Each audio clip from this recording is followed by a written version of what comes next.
Donc, on commence par partie de la variance. Exemple, premier exemple. On va prendre donc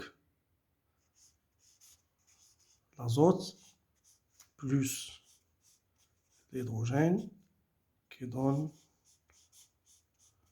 l'ammoniac. Donc, supposons que à t est égal à 0, ici on a N0, ici 3N0. On dit que les réactifs sont introduits selon les coefficients stéchiométriques.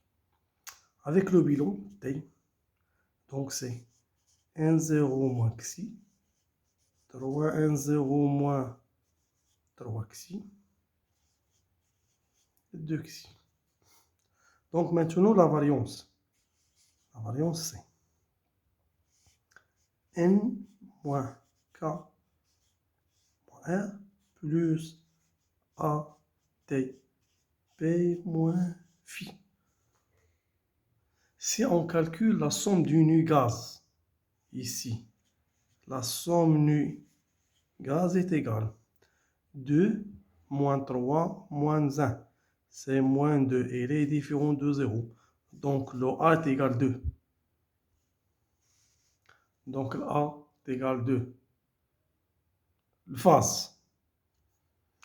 Pour la phase, on a l'état gaz, l'état gaz, l'état gaz. Donc phase 1. Donc le N. N moins K moins R. N, 1, 2, 3. 3 constituants. Moins l'équilibre chimique, moins 1.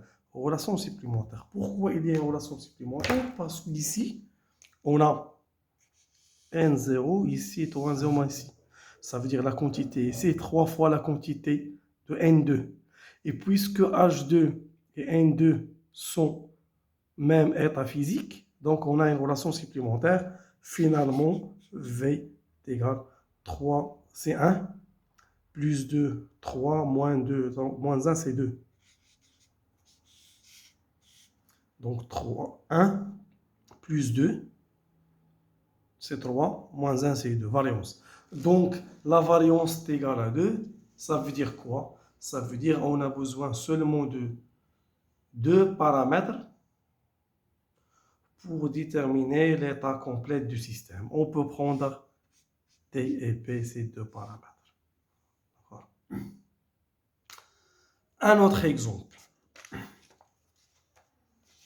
Un autre exemple. L'inverse de cette réaction. Maintenant, d'accord. 2NH3 à l'état gaz. 2NH3 à l'état gaz qui donne N2 gaz plus 3 de gaz. La somme nu des gaz, c'est 2. Il est différent de 0.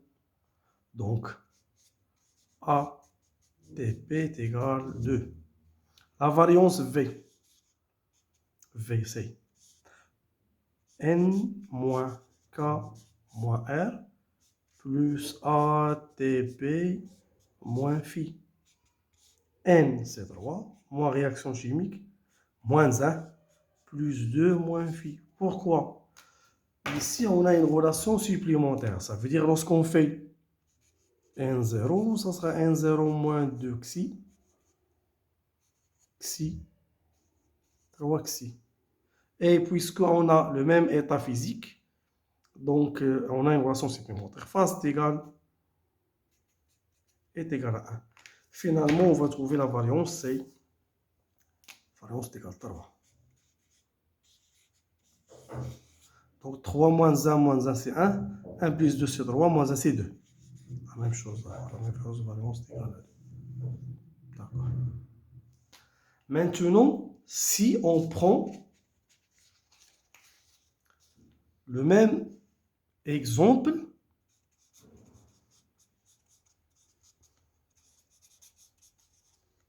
mais ici N1 et ici N2 sont différents.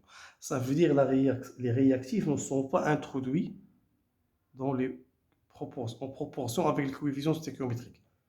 Donc ici, on aura N1 moins xi, et c'est N2, donc ici 3, et N2 moins 3 xi, ici 2 xi. Donc ici, il n'y a pas de relation.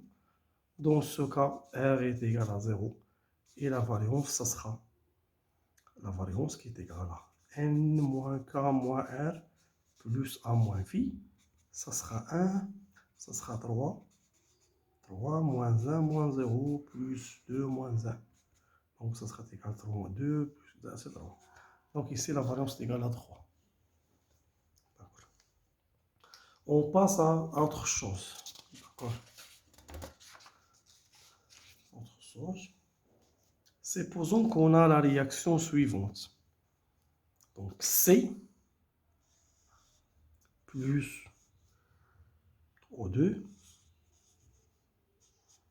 donne CO2. Supposons A, c'est N demi qui va donner CO. Donc gaz solide.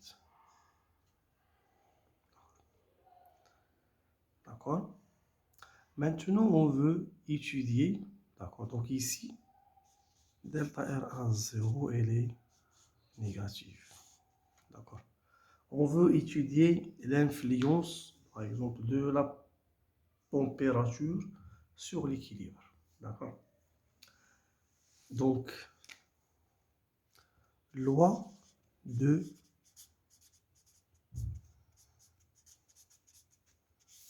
la loi de Van 't Hoff. La loi de Van 't Hoff, on a si T augmente, déplacement dans le sens delta R à 0 positif.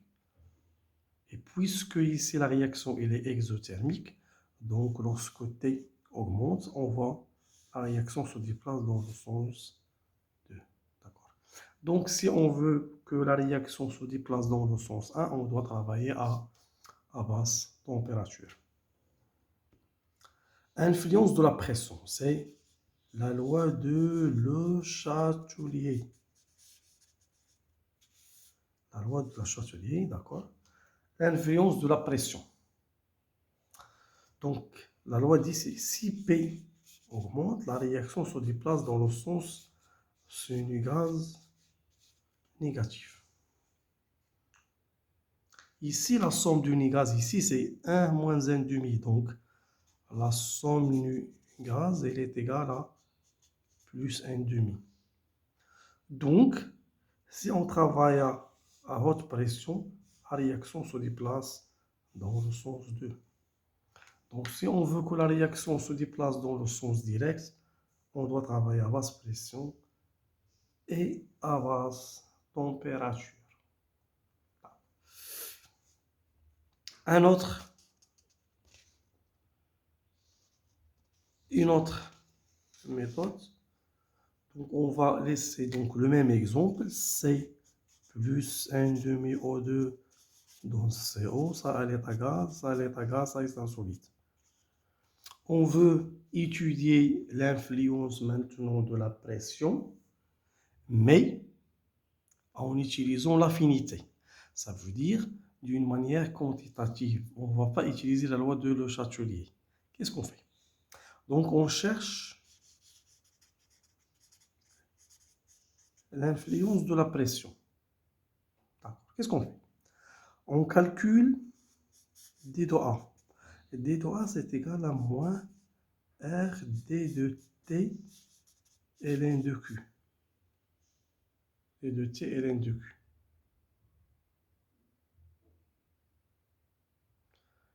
D'accord. Combien est égal Q? Q, c'est XCO fois la pression sur P0 sur XO2 1 demi P sur P0 1 demi. D'accord, fois 1. Et dans ce cas, ln de Q est égal ln de XCO sur XO2 1 demi plus 1 demi ln de P sur P0.